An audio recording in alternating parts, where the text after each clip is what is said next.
அவைக்கு தலைமை தாங்குகின்ற தலைவர் විනාඩි 5ක කාලයක් තියෙනවා. அவைக்கு தலைமை தாங்குகின்ற தலைவர் அவர்களே, இன்றைய தினம் பகிரங்க நிதிசார் சட்டம் மூலம் மற்றும் பொருளாதார நிலை மாற்றம் தொடர்பான சட்ட மூலங்கள் தொடர்பான விவாதம் இங்கே நடைபெற்று கொண்டிருக்கின்றது. இந்த சட்டமூலம் தொடர்பாக இங்கே காரசாரமான வாத பிரதிவாதங்கள் நடைபெற்று கொண்டிருக்கின்றது. குறிப்பாக பொருளாதார நிலை மாற்றம் தொடர்பான சட்டமூலத்திலே இரண்டு சொன்னால், இந்த பொருளாதார நிலை மாற்றம் தொடர்பான சட்டமூலத்தில் IMFனுடைய நிபந்தனைகளை அப்படியே சட்டங்களாக மாற்றுகின்ற நோக்கத்தோடு இந்த சட்டம் கொண்டு வரப்படுகின்ற வகையிலே இந்த சட்டமூலம் இங்கே சமர்ப்பிக்கப்பட்டிருக்கின்ற நிலையில் அது தொடர்பான கடுமையான விமர்சனங்களை இந்த சட்ட மூலத்திற்கு எதிராக எதிர்த்தரப்பினர் முன்வைத்து வருகின்றார்கள். இதிலே இந்த சட்டம் மூலம் கொண்டு வரப்படுவதனுடைய நோக்கம் நாட்டினுடைய பொருளாதாரத்தை முன்னேற்றுதல் என்பதுதான் பிரதானமான தலைப்பாக இருந்து கொண்டிருக்கின்றது.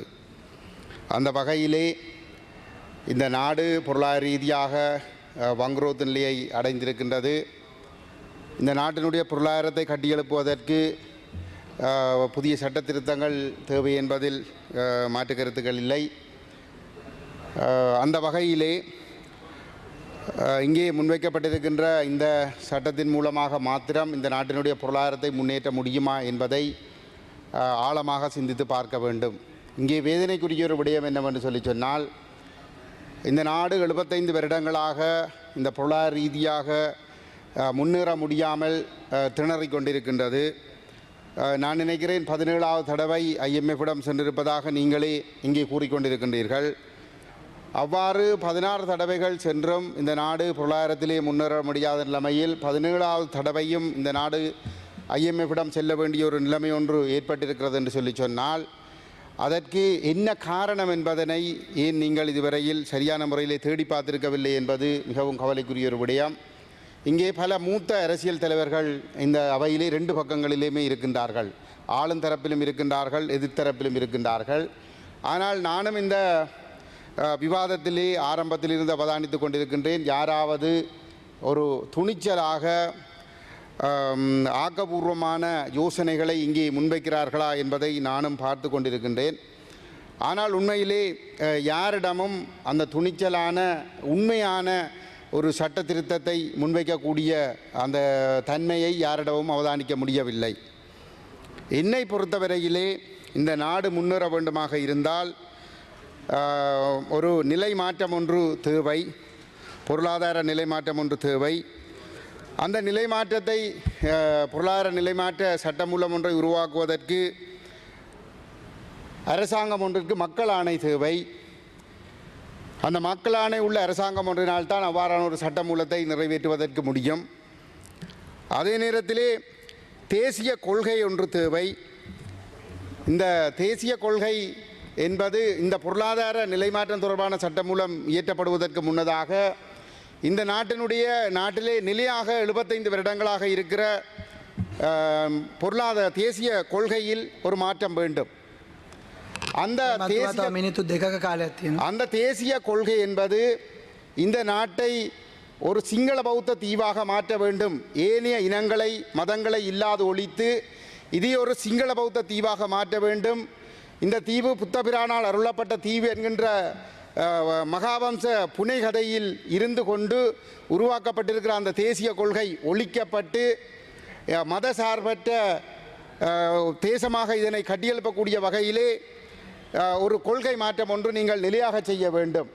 அதற்கு இந்த ஒற்றையாட்சி முறைமை ஒழிக்கப்பட வேண்டும்.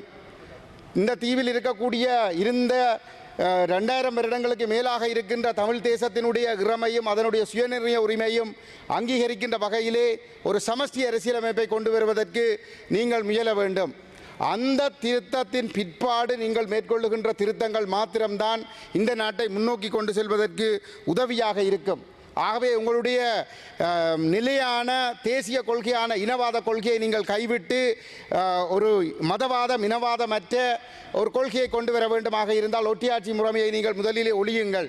அதற்கு பிற்பாடு மாத்திரம்தான் உங்களால் இந்த நாட்டை கட்டியெழுப்ப முடியுமே தவிர மாறாக இந்த நாட்டு தீவை மையப்படுத்தி நடைபெறுகின்ற இந்த பூகோள ஆதிக்க போட்டியிலே வலிமைமிக்க சக்திகளுக்கு இடிபிடிகளாக இருப்பதன் இருந்து கொண்டு எந்த சட்ட திருத்தங்களை நீங்கள் கொண்டு வந்தாலும் ஒருபொழுதும் இந்த நாட்டை நீங்கள் கட்டியெழுப்ப முடியாது என்பதனை நான் இந்த இடத்திலே ஆணித்தரமாக பதிவு செய்து கொள்கின்றேன். அந்த அடிப்படையிலே இன்று கொண்டு வரப்படுகிற இந்த பொருளாதார நிலைமாற்றம் தொடர்பான இந்த சட்டத்திற்கு தமிழ் தேசிய மக்கள் முன்னணியராகிய நாங்கள் ஆதரவு வழங்க முடியாமல் இருக்கிறோம் என்பதனை இந்த இடத்திலே பதிவு செய்து கொண்டு இன்னுமொரு விடயத்தை பதிவு செய்து நான் முடிக்கின்றேன். இங்கே இந்த பொருளாதார முன்னேற்றம் என்ற பெயரிலே இந்த 2022க்கு பின்னர் வடக்கு கிழக்கிலே எங்களுடைய தேசத்தின் பொருளாதாரம் அளிக்கப்படுகிறதே தவிர முன்னேற்றப்படவில்லை. கடல்சார் பொருளாதாரம் குறிப்பாக திட்டமிட்டு அளிக்கப்படுகின்றது. நான் முடிக்கிறேன். கடற்கரையோரங்கள் அந்நிய சக்திகளுக்கு விற்கப்படுகின்றன. உள்நாட்டு உற்பத்தியாளர்கள் மோசமாக பாதிக்கப்படுகின்றார்கள். அண்மையிலே ஆறுமுகம் தர்மரூபன் என்று சொல்லப்படுகின்ற ஒரு உள்நாட்டு சிறு கைத்தொழில் முதலீட்டாளர் ஒருவர் பெரியகுளம் கனராயங்குளம் வடக்கு பகுதியைச் சேர்ந்தவர் 84ஆம் ஆண்டிலிருந்து அவருடைய தந்தையார் செங்கல் உற்பத்தியை செய்து வந்திருந்தார். போர் காரணமாக அது சிறிது காலம் இடைநிறுத்தப்பட்டு 2010 அவர் தன்னுடைய உற்பத்தியை மீண்டும் ஆரம்பித்த பொழுது அவருடைய பகுதி போர் முடிந்த பிற்பாடு அங்கே இராணுவ முகாமாக மாற்றப்பட்டதால் அவருடைய உற்பத்தி இடமாற்றப்பட்டது. மீண்டும் அவர் 22ஆம் ஆண்டிலே அந்த முகாமாக அகற்றப்பட்ட பிற்பாடு அங்கே தன்னுடைய உற்பத்தியை ஆரம்பித்து செயற்படுத்தி கொண்டிருந்த பொழுது கடந்த மே மாதம் 26ஆம் தேதி அங்கு சென்ற வனஜீவராசிகள் வன பாதுகாப்பு திணைக்களத்தினர் அது தங்களுக்குரிய இடம் என்று கூறி அங்கிருந்த அனைத்து உற்பத்தி சாதனங்களையும் எடுத்துக்கொண்டு அங்கே உற்பத்தி நடவடிக்கையில் ஈடுபட்டுக் கொண்டிருந்தவர்களையும் கைது செய்து கொண்டு அவர்களுடைய முதலீட்டை முற்றாக அழித்து எடுத்துச் சென்றிருக்கிறார்கள். இதுதான் உங்களுடைய அரசு தமிழ் தேசத்தை நோக்கி கையாளுகின்ற ஒரு அணுகுமுறையாக இருக்கிறது. ஆகவே இவ்வாறு பாதிக்கப்படுகின்றவர்களுக்கு நிவாரணம் வேண்டும், எங்களுடைய மக்களுக்கு நம்பிக்கை தரக்கூடிய அணுகுமுறைகளை நீங்கள் கொண்டு வர வேண்டும் என்று கேட்டு வாய்ப்புக்கு நன்றி கூறி விடைபெறுகிறேன். நன்றி.